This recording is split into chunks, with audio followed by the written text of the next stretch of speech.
what is FCI? It's federal contract information. It's anything about the contract. So it's not just the contract itself. A lot of people think, well, we have federal contract, we got the contract, we can keep that out of our environment. It's not that. It's everything that led into your proposal.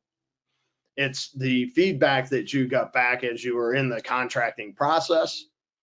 It is any supporting document or information that was used to get the contract, in addition to the contract information, including terms, timelines, and all of those things.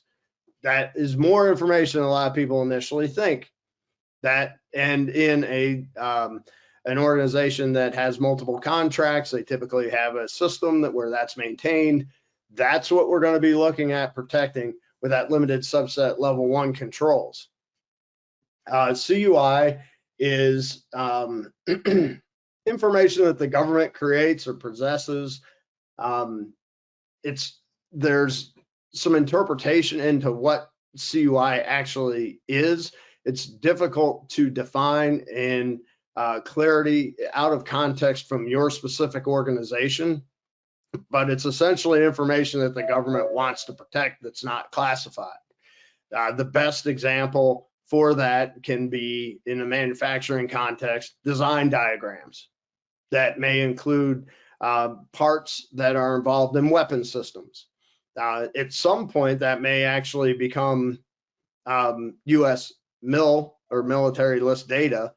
And then in that case, you're going to be subject to ITAR. That's a whole nother discussion.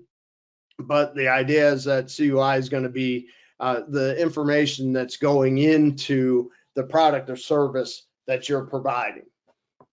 And we have this chart up here that kind of breaks down what you're going to be doing at ML 1 and 2, as I've already talked about.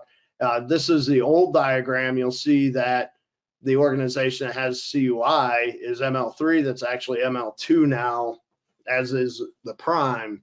But this workflow is exactly the same. You'll see some organizations, for instance, commercial off-the-shelf products and software that don't have to get a CMMC cert.